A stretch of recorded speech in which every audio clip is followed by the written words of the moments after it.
Hello students, আশা করি সবাই ভালো আছো।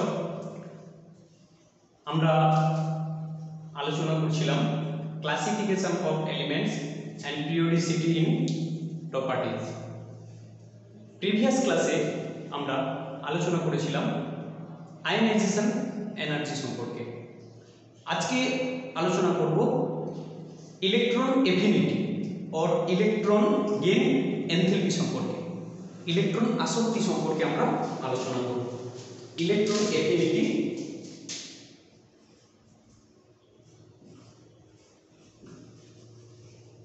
ইলেকট্রন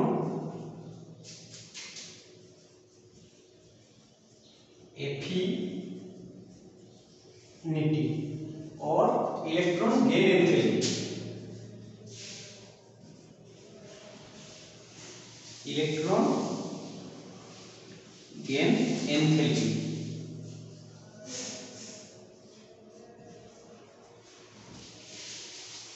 আজকে আমরা আলোচনা করব ইলেকট্রন এফিনিটি और ইলেকট্রন গেন এনথ্যালপি অর্থাৎ ইলেকট্রন আসক্তি।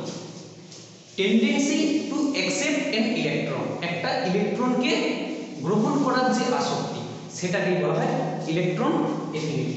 ধরো এটা একটা নিউক্লিয়াস, এখানে কি রয়েছে বিভিন্ন কক্ষপথ রয়েছে, এই বিভিন্ন কক্ষপথ। তো এটা হচ্ছে number 1 shell, number 2 shell and number 3।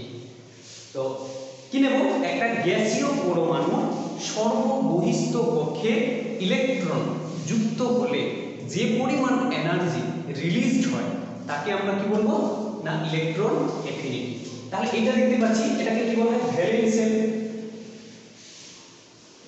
Valence sell, তাহলে এই ভ্যালেন্স সেলে একটা ইলেকট্রন যুক্ত হলে কি বললাম, এই ভ্যালেন্স সেলে একটা ইলেকট্রন যুক্ত হলে যে পরিমাণ এনার্জি রিলিজড হবে, কি বললাম, যে পরিমাণ এনার্জি রিলিজড হবে, এনার্জি রিলিজড হবে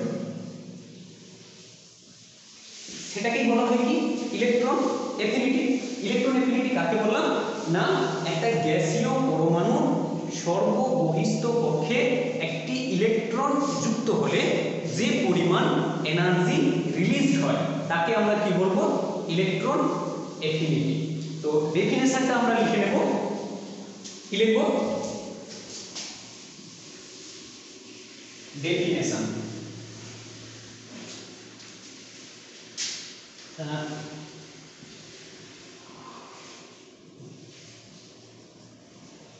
তাহলে ডেফিনেশনটা কি হচ্ছে, amount of energy released,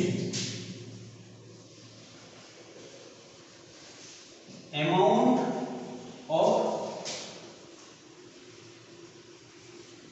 energy released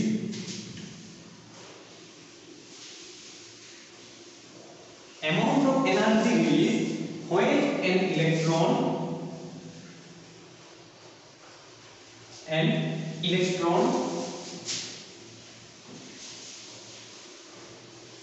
enter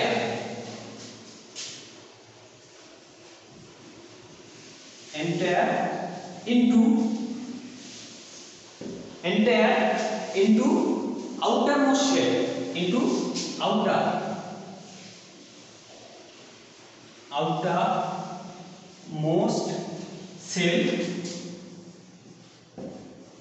outermost shell of an isolated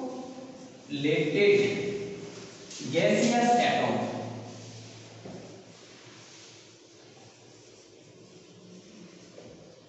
isolated কি বললাম, অ্যামাউন্ট অফ এনার্জি রিলিজ, কিছু পরিমাণ শক্তি নির্গত হবে যখন একটা ইলেকট্রন প্রবেশ করবে তার ভ্যালেন্সের ইলেকট্রনে, কার না একটা গ্যাসিয়াস অ্যাটমে, তাকে বলা হয় কি না ইলেকট্রন এফিনিটি।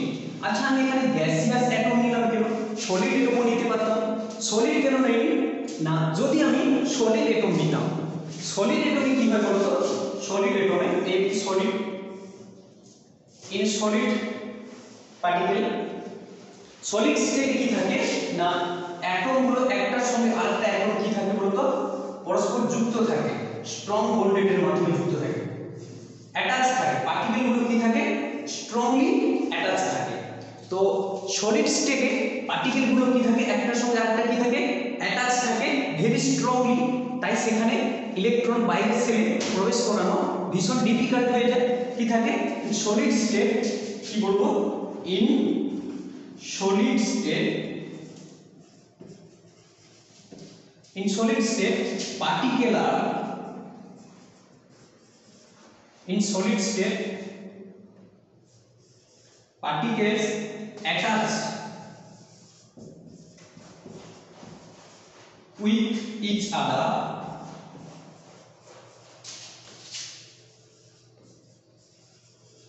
very strongly,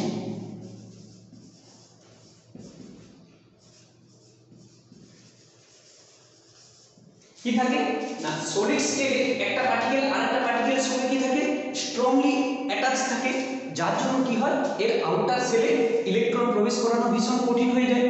কিন্তু যদি গ্যাসিয়াস অ্যাটম নেওয়া হয়, গ্যাসিয়াস অ্যাটমগুলো কি করে একটা অ্যাটম আরেকটা অ্যাটমের থেকে কি থাকে দূরে থাকে, তখন তার বাইরের সেলে একটা ইলেকট্রনকে আমরা কি করি ইজিলি প্রবেশ করাতে থাকি। সেই জন্য কি নেওয়া হয় না গ্যাসিয়াস অ্যাটম নেওয়া হয়, সলিড অ্যাটম বা সলিড সিস্টেম নেওয়া হয় না বা সলিড অ্যাটম নেওয়া হয় না। তো এই যে ইউনিট আয়নাইজেশন এনার্জি মতো এরও ইউনিট সেম। আমরা আয়নাইজেশন এনার্জিতে কি দেখেছিলাম ইউনিট যে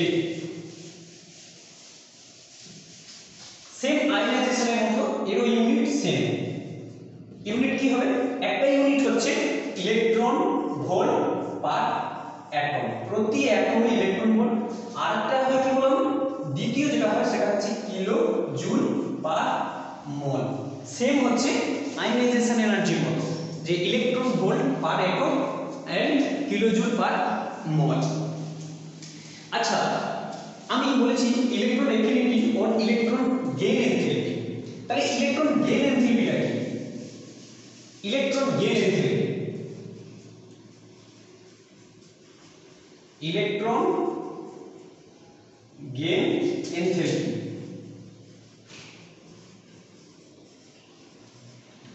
এই ইলেকট্রন গেইন এনথ্যালপি না কিছুই নয়, জিনিসটা কি না ইলেকট্রন এফিনিটির যে নেগেটিভ ভ্যালু সেটাকেই বলা হয় electron gain enthalpy.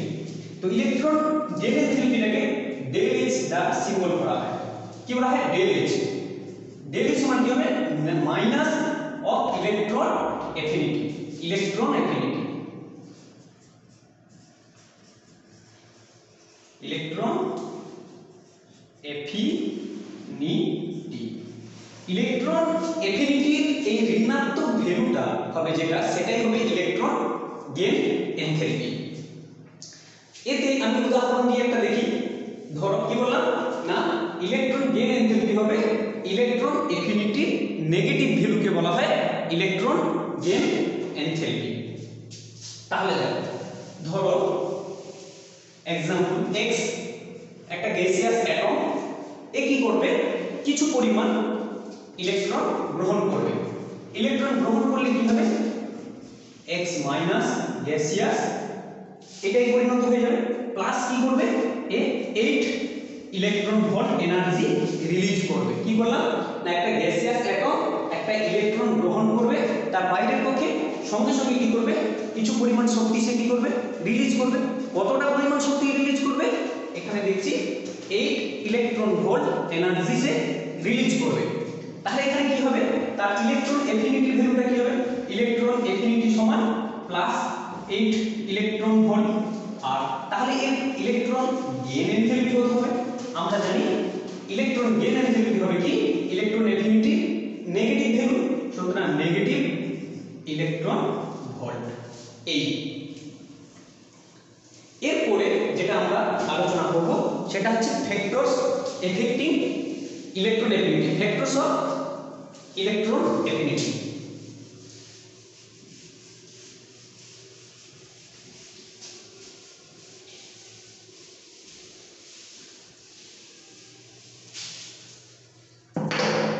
Factors affecting হচ্ছে electron affinity.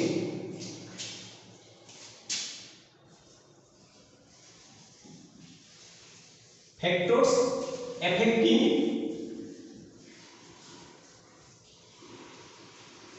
Electron affinity.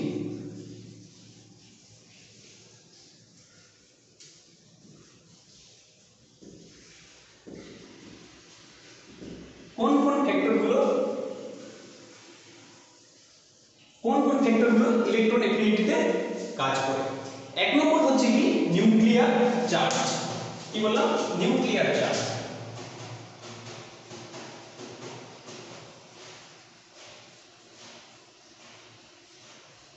Nuclear charge দেখো এখানে ধরো কি রয়েছে, তিনখানা প্রোটন রয়েছে, 3 প্রোটন, আর বাইরে রয়েছে কি একটি ইলেকট্রন, সরি তিনখানা প্রোটন যুক্ত একটি নিউক্লিয়াস, আর এইখানে রয়েছে 12টি প্রোটন যুক্ত একটি নিউক্লিয়াস। এবার একটা ইলেকট্রন রয়েছে, তো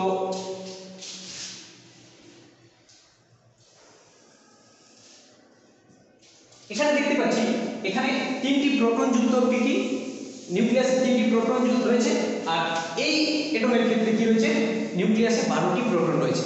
এখন একটি ইলেকট্রন আছে, ওই ইলেকট্রনটাকে কোন নিউক্লিয়াস বেশি আকর্ষণ করবে? এইটা বেশি আকর্ষণ করবে না এইখানে আকর্ষণ করবে? আমরা জানি যে নিউক্লিয়াসে যদি প্রোটনের সংখ্যা বেশি হয় তাহলে তার এফেক্টিভ নিউক্লিয়ার চার্জ বেশি হবে, আর যার এফেক্টিভ নিউক্লিয়ার চার্জ বেশি হবে তার অ্যাট্রাকশন অনেক বেশি হবে। তো এখানে 3টি প্রোটন কি করছে, একটা ইলেকট্রন টানছে, আর এদিকে কি করছে 12টি প্রোটন টানবে। তাহলে কার টানার ক্ষমতা সবথেকে বেশি হবে? না যার প্লাস অর্থাৎ প্রোটনের পরিমাণ বেশি হবে, তাহলে ইলেকট্রনটা কোন দিকে যাবে?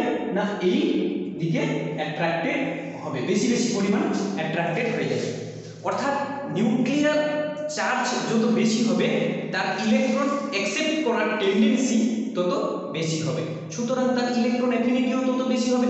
তাহলে আমরা বলতে পারি যে নিউক্লিয়ার চার্জ যত বেশি হবে তার ইলেকট্রন অ্যাফিনিটি তত বেশি হবে। তাহলে আমরা বলতে পারি যে ইলেকট্রন অ্যাফিনিটি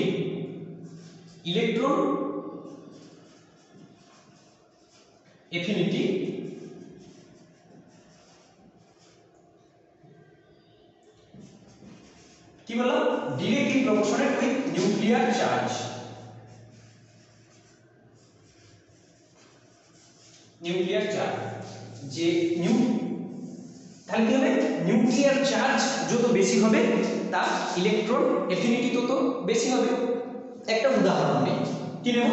ধরো এক্সাম্পল, এখানে নিলাম কার্বন আর নিলাম কি বোরন নিলাম। তো এর জানি আমরা কি অ্যাটমিক নাম্বার 6, এর অ্যাটমিক নাম্বার হচ্ছে কত? 5। তাহলে নিউক্লিয়ার চার্জ সবথেকে বেশি কার? কার্বনের হচ্ছে সেন্টারে কতগুলো প্রোটন থাকবে? 6টি প্রোটন থাকবে। এর ক্ষেত্রে কি থাকবে? 5টি প্রোটন থাকবে। তাহলে নিউক্লিয়ার চার্জ সবথেকে বেশি কার হবে? কার্বনের ক্ষেত্রে। সুতরাং আমরা বলতে পারি যে electron affinity of carbon is more than electron affinity of boron. তাহলে বোরনের থেকে কার্বনের ইলেকট্রন এফিনিটি কি হবে? অনেক বেশি হবে। এবারে আমরা দ্বিতীয় ভেক্টরটি নিয়ে আলোচনা করব, যে দ্বিতীয় ভেক্টরটা কি? Atomic size. দ্বিতীয় ভেক্টর যেটা আলোচনা করব সেটা হচ্ছে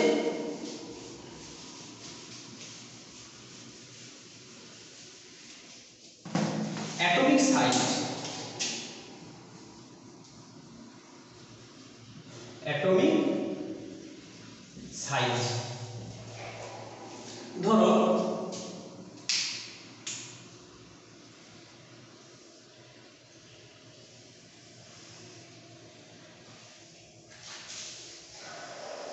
নিউক্লিয়াস আর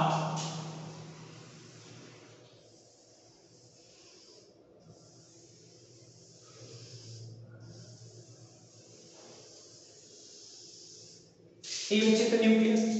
তাহলে এই নিউক্লিয়াসের ক্ষেত্রে কি হবে? সাইজ ছোট, ইলেকট্রন থাকবে সমস্ত কক্ষে। তাহলে ইলেকট্রন এবং নিউক্লিয়াসের মধ্যে এখানে কি ডিসটেন্স অনেক কম, তাহলে তাহলে ডিসটেন্স যত ছোট হবে সর্ববহিস্থ কক্ষের ইলেকট্রন এবং নিউক্লিয়াসের মধ্যে দূরত্ব যত কম হবে নিউক্লিয়াস কি করবে সর্ববহিস্থ কক্ষের ইলেকট্রনটির উপর তার আকর্ষণ ক্ষমতা অনেক বেশি থাকবে, অর্থাৎ তাদের স্ট্রং ফোর্স অফ অ্যাট্রাকশন থাকবে এখানে। আর এইখানটায় দেখতে পাচ্ছি যে সর্ববহিস্থ কক্ষের ইলেকট্রন এবং নিউক্লিয়াসের মধ্যে অনেক লং ডিসটেন্স থাকছে, দূরত্ব বৃদ্ধি পাচ্ছে। দূরত্ব বৃদ্ধি পাওয়ার জন্য কি হচ্ছে না এই সর্ববহিস্থ কক্ষের ইলেকট্রনটির উপর নিউক্লিয়াসের আকর্ষণ বল কি হয় হ্রাস পায়, যার জন্য কি হচ্ছে এই সর্ববহিস্থ কক্ষের ইলেকট্রনটিকে নিউক্লিয়াস ধরে রাখতে পারে না, ফলে কি হয় এর ইলেকট্রন এফিনিটি অনেক কম হয়। আর এখানে কি দেখলাম যে নিউক্লিয়াসের থেকে সর্ববহিস্থ কক্ষের দূরত্ব কম হওয়ার জন্য তার সর্ববহিস্থ কক্ষের ইলেকট্রনটির উপর নিউক্লিয়াসের আকর্ষণ বল অনেক বেশি থাকে, ফলে কি হয় এখানে ইলেকট্রন বেশি ইজিলি ধরে রাখতে পারে, তাই এর হবে কি না ইলেকট্রন এফিনিটি অনেক বেশি হবে। সাইজ যত ছোট হবে তার ইলেকট্রন এফিনিটি তত বেশি হবে, আর সাইজ যত বড় হবে তার ইলেকট্রন এফিনিটি তত কম হবে। কারণ সাইজ ছোট হলে কি হয় না তার ফোর্স অফ অ্যাট্রাকশন অনেক বেশি থাকে, অর্থাৎ বাইরের পক্ষে ইলেকট্রনটিকে নিউক্লিয়াসে ধরে রাখার ক্ষমতা অনেক বেশি থাকে। আর এই ক্ষেত্রে দেখতে পাচ্ছি যে নিউক্লিয়াস এবং সর্ববহিস্থ কক্ষের যে ইলেকট্রন তার মধ্যে দূরত্ব অনেক বেশি, ফলে ফোর্স অফ অ্যাট্রাকশন হ্রাস পাচ্ছে। ফোর্স অফ অ্যাট্রাকশন হ্রাস পাওয়ার জন্য কি হয় বাইরের পক্ষের ইলেকট্রনটাকে সে ধরে রাখতে পারছে না, যার জন্য তার কি হয় না ইলেকট্রন এফিনিটি এর ক্ষেত্রে কম থাকে। তাহলে আমরা দেখতে পাচ্ছি যে electron affinity inversely proportional with size. যদি সাইজ বৃদ্ধি পায়, কি বললাম সাইজ যদি বৃদ্ধি পায় তাহলে কি হবে তার ইলেকট্রন এফিনিটি কম হবে, আর সাইজ যত ছোট হবে তার ইলেকট্রন এফিনিটি তত বেশি হবে, অর্থাৎ ইলেকট্রনকে অ্যাকসেপ্ট করার যে টেন্ডেন্সি সেটা হবে কি বেশি হবে। সাইজ যত ছোট হবে ইলেকট্রনকে অ্যাকসেপ্ট করার যে টেন্ডেন্সি তত বেশি হবে। এবারে যেটা পয়েন্ট আমরা আলোচনা করব সেটা হচ্ছে ইলেকট্রনিক কনফিগারেশন।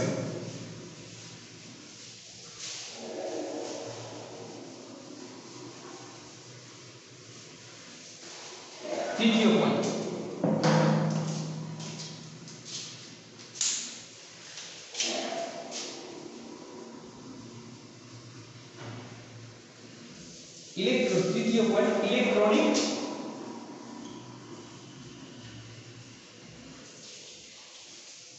কনফিগারেশন। কি বললাম না কোন পরমাণু কোন উপকক্ষ যদি হাফ ফিল কিংবা ফুল ফিল থাকে তাহলে তার ইলেকট্রন অ্যাকসেপ্ট করার টেন্ডেন্সি কি হয় জিরো থাকে, অর্থাৎ হ্রাস পেয়ে যায়।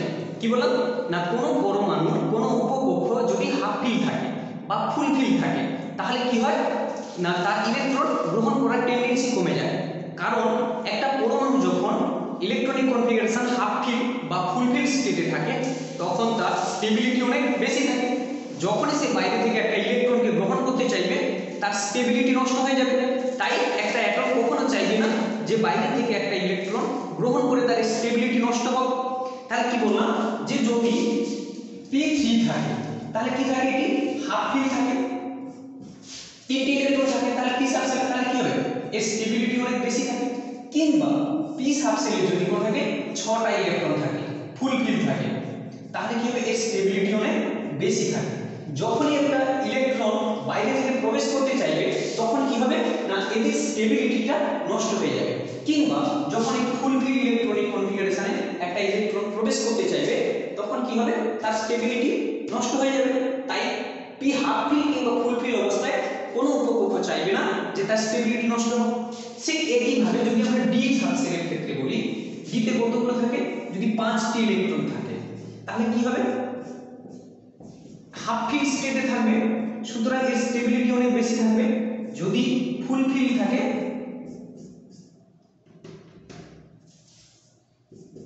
আরো স্টেবিলিটি অনেক বেশি থাকে। তাহলে সবথেকে বেশি স্টেবিলিটি কার ফুল ফিল, তারপরে হাফ ফিল ইলেকট্রনিক কনফিগারেশন, তারপরে partial electronic fill configuration. Similarly যদি আমরা f সাবসেলের ক্ষেত্রে চিন্তা করি তাহলে একই হবে, কিংবা s সাবসেলের ক্ষেত্রে চিন্তা করি তা এই একই জিনিস পাবো।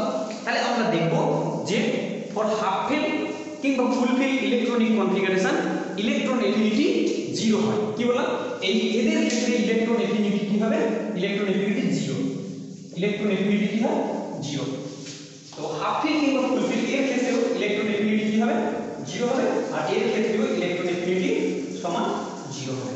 কিংবা যদি এস এর ক্ষেত্রে আমরা বলি, এস কক্ষে যদি একটা ইলেকট্রন থাকে তাহলেও এর ইলেকট্রন এফিনিটি 0 হবে, কিংবা যদি এস এ দুটো থাকে 2 থাকে তাহলেও এর ইলেকট্রন এফিনিটি কি হবে 0 হবে।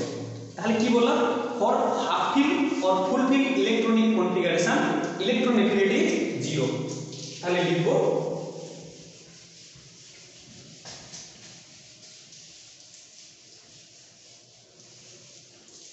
for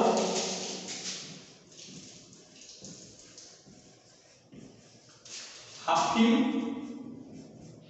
or full fill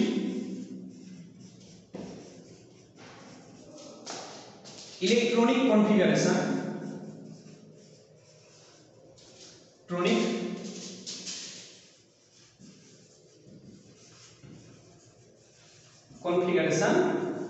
electron affinity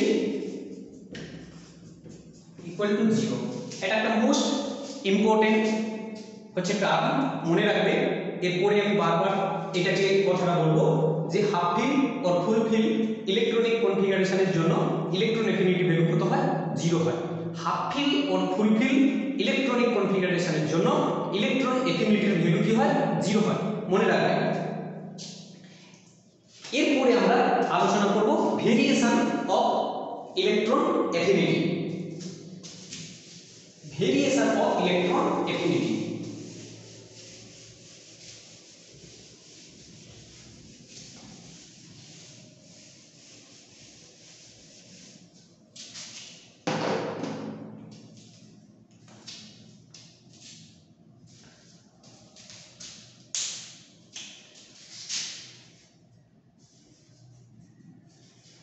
Variation of electron affinity,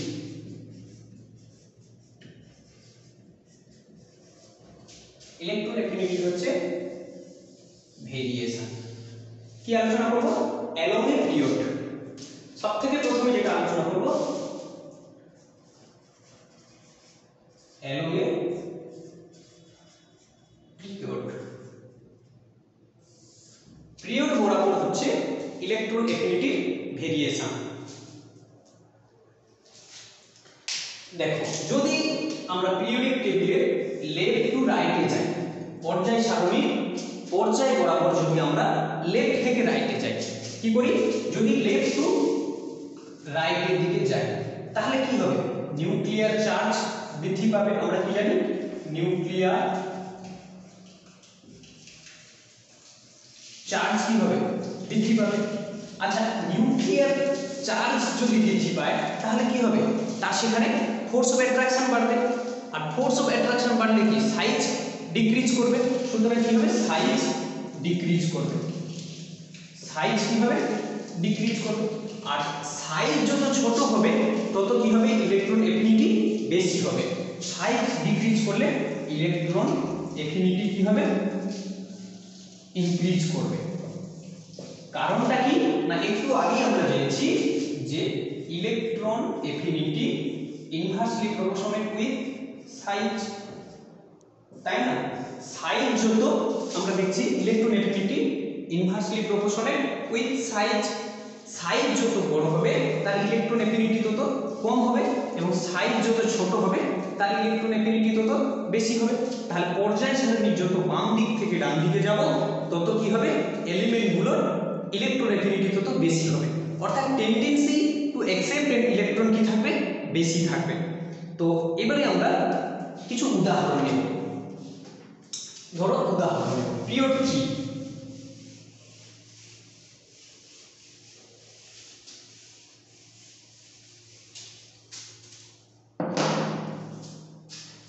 period 3 কে আমরা যদি নিই, পিরিয়ড 3 কি রয়েছে না, লিথিয়াম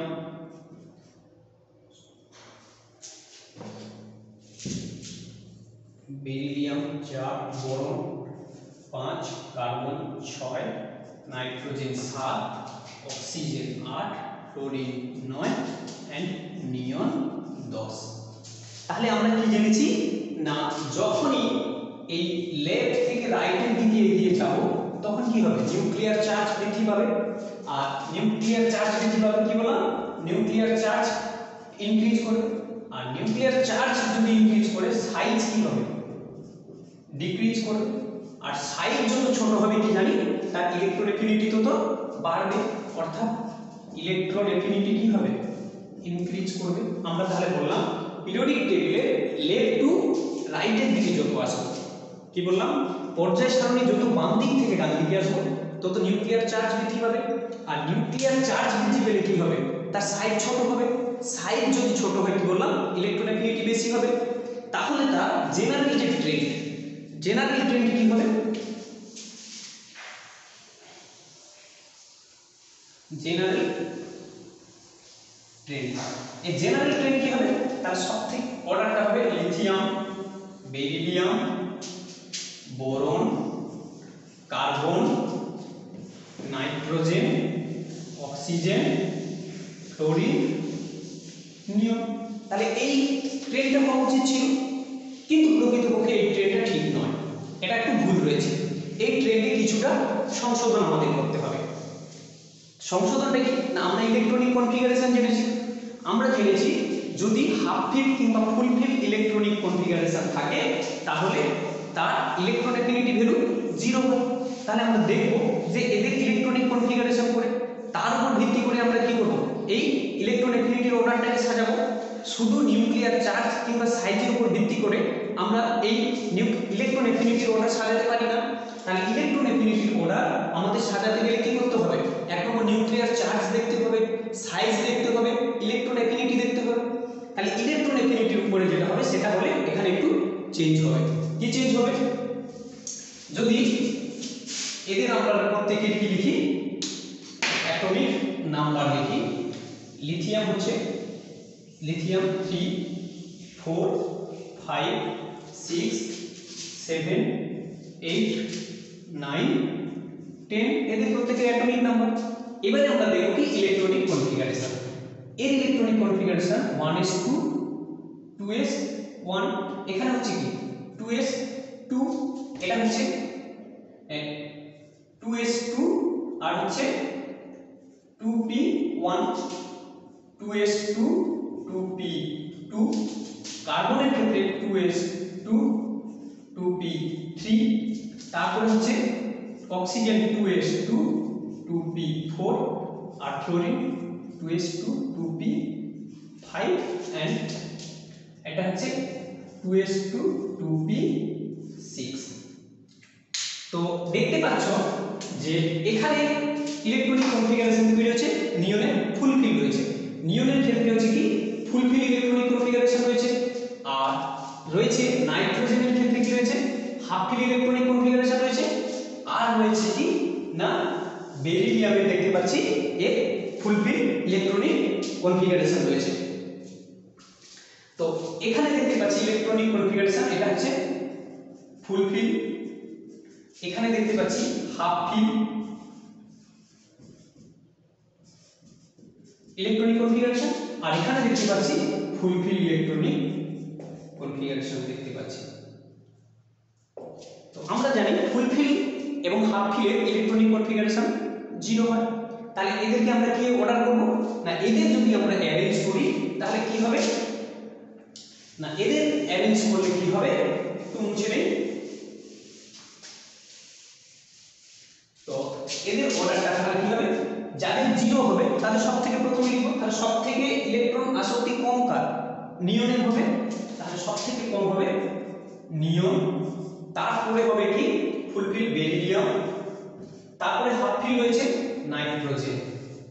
এরপরে জেনারেল ট্রেন্ডটা আমরা লিখে দেব যে লিথিয়াম, তারপরে বোরন, তারপরে হচ্ছে কার্বন, অক্সিজেন এন্ড ফ্লোরিন। মনে রাখবে एग्जाम सब समय আসে যে ইলেকট্রন এফিনিটি সবথেকে বেশি কার ফ্লোরিনের, ফ্লোরিনের ইলেকট্রন এফিনিটি সবথেকে বেশি। এবারে আমরা যদি দেখি কার ক্ষেত্রে, না লিথিয়াম এবং বোরনের ক্ষেত্রে। দেখো এই জায়গাটা একটু লক্ষ্য করো, লিথিয়ামের সমবহিস্থ কক্ষে কতগুলো ইলেকট্রন রয়েছে, একটা রয়েছে, আর বোরনের কত রয়েছে 2s2p1। যেহেতু লিথিয়ামের সমবহিস্থ কক্ষে কি রয়েছে 2s1 রয়েছে, সে কি করবে একটা ইলেকট্রন গ্রহণ করে কি করবে 2s2 হতে চাইবে, অর্থাৎ এ কি করবে ইলেকট্রন একটা গ্রহণ করে স্টেবিলিটি অর্জন করতে চাইবে।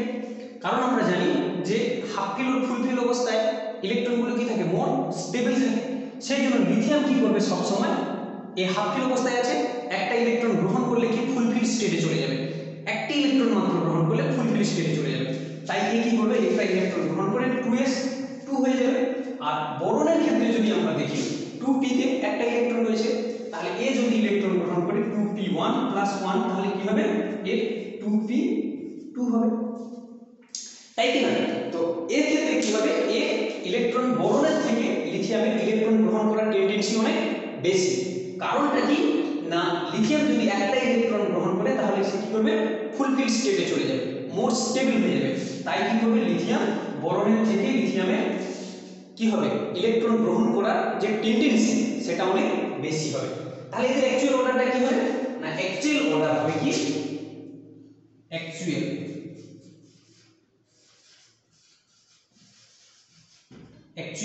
অর্ডার।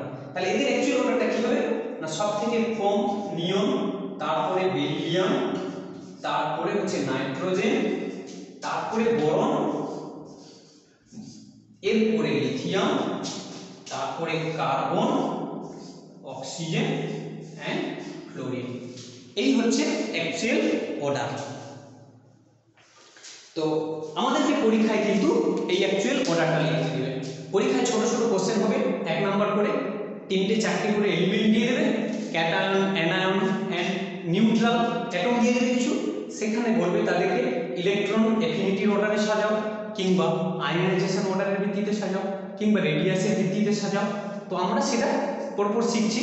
অ্যাটমিক রেডিয়াস জেনেছি আয়নাইজেশন এনার্জি সম্পর্কে, জেনেছি ইলেকট্রন এফিনিটি সম্পর্কে। এরপরে আমরা যে ভেরিয়েশনটা করব সেটা হচ্ছে কি ডাউন দা গ্রুপ। কি বললাম ভেরিয়েশন ডাউন দা গ্রুপ, কি করব গ্রুপ বরাবর।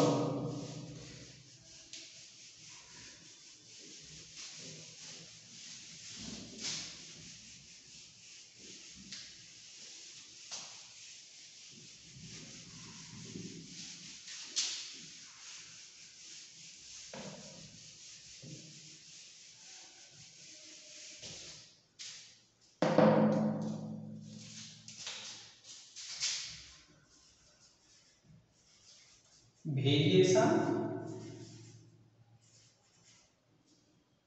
along the group.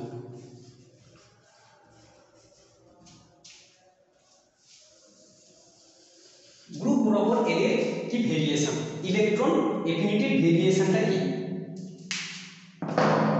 তো যদি গ্রুপ বরাবর উপর থেকে নিচের দিকে যাওয়া যায় তাহলে কি হবে না নাম্বার অফ সেল কি হবে ইনক্রিজ করবে। এবার নাম্বার অফ সেল যত বাড়বে তত কি হবে অ্যাটমিক সাইজ যত বাড়বে, সেল বৃদ্ধির সঙ্গে সঙ্গে কি হবে সাইজ ইনক্রিজ করবে। আর সাইজ যত বাড়বে তত কি হবে ইলেকট্রন এফিনিটি কি হবে তত ডিক্রিজ করবে। কারণ আমরা জানি electron affinity inversely proportionate with size যত বাড়বে তার ইলেকট্রন এফিনিটি কি তত কমবে। সুতরাং আমরা একটা উদাহরণ নিই। উদাহরণ কি ধরো ফ্লোরিন নিলাম, কি ফ্লোরিন, ক্লোরিন, ব্রোমিন, আয়োডিন নিলাম। তাহলে এদের ইলেকট্রন এফিনিটি কি হবে on descending the group number of shell increase করবে। আর নাম্বার অফ সেল ইনক্রিজ করলে কি হবে সাইজ ইনক্রিজ করবে, সাইজ বাড়লে কি হবে সেখানে তার ইলেকট্রন এফিনিটি কি হবে ডিক্রিজ করবে। সুতরাং এদের অ্যাকচুয়াল অর্ডার কি হওয়া উচিত ছিল ফ্লোরিন, ক্লোরিন, ব্রোমিন, এই হিসেবে এদের অর্ডার হওয়া উচিত ছিল। তাহলে এদের অর্ডারে যে সাইজটা হওয়া উচিত ছিল সেটা হচ্ছে কি আমাদের এক্সপেক্টেড ভ্যালু।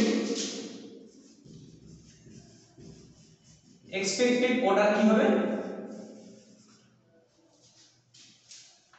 এক্সপেক্টেড অর্ডার কি হবে না সবথেকে বেশি ইলেকট্রন অ্যাফিনিটি কার, ফ্লোরিন, তারপরে হচ্ছে কি ক্লোরিন, তারপরে ব্রোমিন, তারপর হচ্ছে আয়োডিন।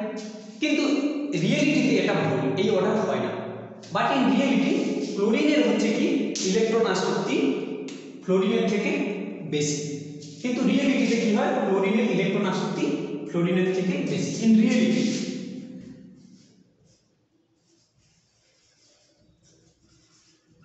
প্রকৃতপক্ষে কি হয় আমাদের এক্সপেকটেশন কি ছিল যে গ্রুপের উপর থেকে যত নিচের দিকে যাব নাম্বার অফ সেল তত বাড়বে, আর নাম্বার অফ সেল যত বাড়বে তার সাইজ তত বাড়বে, সাইজ বৃদ্ধি পেলে কি হয় ইলেকট্রন অ্যাফিনিটি হ্রাস পায়, কারণ আমরা আগে জেনেছি electron affinity inversely proportional with size.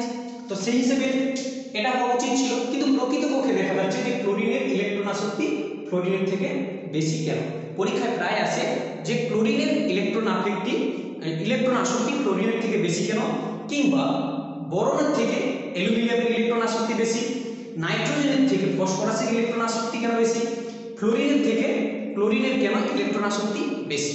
আমরা একটি আলোচনা করব, বাকিগুলো একই রকম হবে। দেখো কেন ক্লোরিনের ইলেকট্রন আসক্তি ক্লোরিনের থেকে বেশি, কারণটা কি, কারণটা যদি আমরা আলোচনা করি, দেখো এদের যদি আমরা ইলেকট্রনিক কনফিগারেশন করি, যদি আমরা কি করি এদের ইলেকট্রনিক কনফিগারেশন করি, তো এদের ইলেকট্রনিক কনফিগারেশন করলে কি হবে 2s2 2p 5, এটা হচ্ছে 3s2 3p 5, এটা হচ্ছে 4s2 4p 5 and 5s2 5p 5। এবারে ক্লোরিন যদি ক্লোরিন যদি একটা ইলেকট্রন নিয়ে থাকে তাহলে সেই ইলেকট্রনটা কোথায় প্রবেশ করবে, তার 2p সাবসেলে প্রবেশ করবে। কি বললাম না ক্লোরিন যদি একটা ইলেকট্রন গ্রহণ করে তাহলে কি হবে সেই ইলেকট্রনটা এই 2p সাবসেলে প্রবেশ করবে। এই 2p সাবসেলে কি হয় আকার ছোট, 2p সাবসেলে কি হয় আকার ছোট হওয়ার জন্য কি হবে এখানে 5টি ইলেকট্রন রয়েছে বাইরের পক্ষে, যখনই সে একটা ইলেকট্রন কি করবে এখানে নিতে চাইবে তখন কি হবে তাদের মধ্যে ইলেকট্রন রিপালশন হবে, ইলেকট্রন কি হবে ইলেকট্রন রিপালশন হবে। যখনই ইলেকট্রন রিপালশন হবে তখন ক্লোরিন কখনো চাইবে না যে একটা ইলেকট্রনকে নিতে। ফ্লোরিন যখন বাইরে থেকে একটা ইলেকট্রনকে তার বহিস্থ কক্ষে নিতে চাইবে, ফ্লোরিনের 2p কক্ষকের আকার ছোটর জন্য, এই 2p উপকক্ষের আকার ছোট হওয়ার জন্য ইলেকট্রন রিপালশন বৃদ্ধি পাবে, আর ইলেকট্রন রিপালশন বৃদ্ধি পাওয়ার জন্য ফ্লোরিন কি করবে না বাইরের থেকে একটা ইলেকট্রনকে তার সর্ববহিস্থ কক্ষে নিতে চাইবে না, তাহলে সহজে বাইরে থেকে একটা ইলেকট্রনকে 2p উপকক্ষে নিতে চাইবে না, কারণ 2p উপকক্ষের আকার ছোট। কিন্তু ফ্লোরিনের থেকে যদি ক্লোরিন একটা ইলেকট্রন বাইরের থেকে কক্ষে নিয়ে থাকে তাহলে কি হবে 3p তে প্রবেশ করবে, এবং এই 3p উপকক্ষের আকার 2p থেকে তুলনামূলকভাবে অনেক বড়।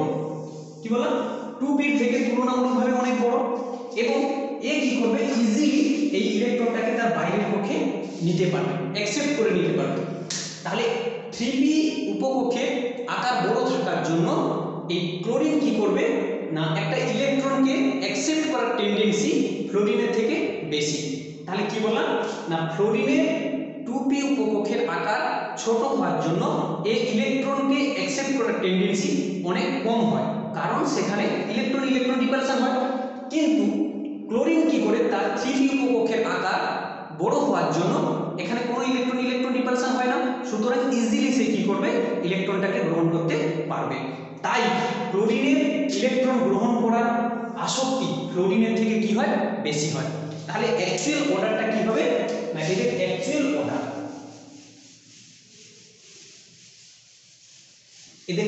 অর্ডারটা কি হবে না ক্লোরিনের ইলেকট্রন আসক্তি করার মান বেশি, কার থেকে ফ্লোরিন, তারপরে হচ্ছে ব্রোমিন, তারপর আয়োডিন। সিমিলারলি যদি আমরা অন্য গ্রুপের কথা চিন্তা করি, কার ক্ষেত্রে চিন্তা করি, যদি আমরা বলি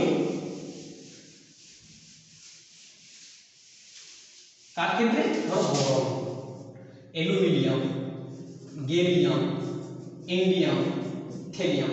তাহলে এক্ষেত্রে কি হবে, অ্যালুমিনিয়ামের ইলেকট্রন আসক্তি কার থেকে বেশি না বোরনের থেকে। তাহলে এক্ষেত্রে যেটা অর্ডার হবে কি হবে, aluminium greater than boron greater than gallium, indium, থেলিয়াম। Similarly যদি আমরা অন্য কোনো গ্রুপ নেই, কাকে নিই না oxygen, sulphur, cerium, tellurium, polonium, তাহলে এর ক্ষেত্রেও সেম এই ঘটনাটি ঘটবে। কি ঘটবে না sulphur, oxygen, cerium, tellurium, polonium. এই একই রকম কি হবে না নাইট্রোজেনের থেকে ফসফরাসের বেশি হবে। যদি আমরা কি করি নাইট্রোজেনের থেকে কি হবে ফসফরাসের বেশি হবে, সেম কারণ। তাহলে আজকে আমরা এতটা আলোচনা করলাম, প্রায় শেষ হয়ে গেল। হ্যাঁ, আরেকটা কোশ্চেন আলোচনা করব। আরেকটা কি কোশ্চেন আলোচনা করব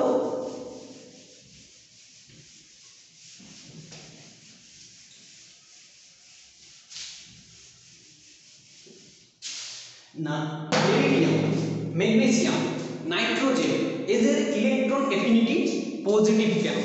না বেরিলিয়াম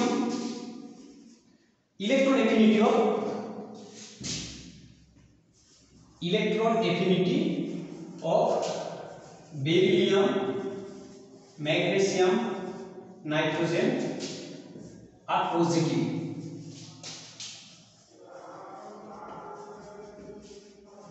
এদের ইলেকট্রন এফিনিটি ভ্যালু পজিটিভ কেন? দেখি আমরা boron, beryllium, nitrogen, magnesium, beryllium 4, nitrogen 7 আর এটা হচ্ছে 12, 1:2:2 এর ক্ষেত্রে দেখতে পাবো 1:2:2, 2p3 আর ম্যাগনেসিয়ামের ক্ষেত্রে দেখতে পাবো 1:2:2, 2p6 3s2। তো দেখতে পাচ্ছি যে এই বেরিলিয়ামের ক্ষেত্রে কি রয়েছে ফুলফিল ইলেকট্রনিক কনফিগারেশন রয়েছে, আর ম্যাগনেসিয়ামের ক্ষেত্রে কি রয়েছে সর্ববস্তু কক্ষ ফুলফিল রয়েছে। তাহলে এটা রয়েছে ফুলফিল আর এটিও রয়েছে ফুলফিল। আর এটা দেখতে পাচ্ছি নাইট্রোজেনের, এটা কি রয়েছে হাফ ফিল।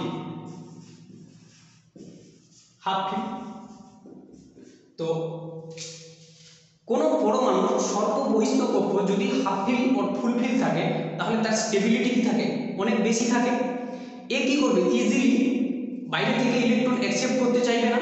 বাইরে থেকে যদি ইলেকট্রন অ্যাকসেপ্ট করে তাহলে কি হয় এর স্টেবিলিটি অনেক নষ্ট হয়ে যায়।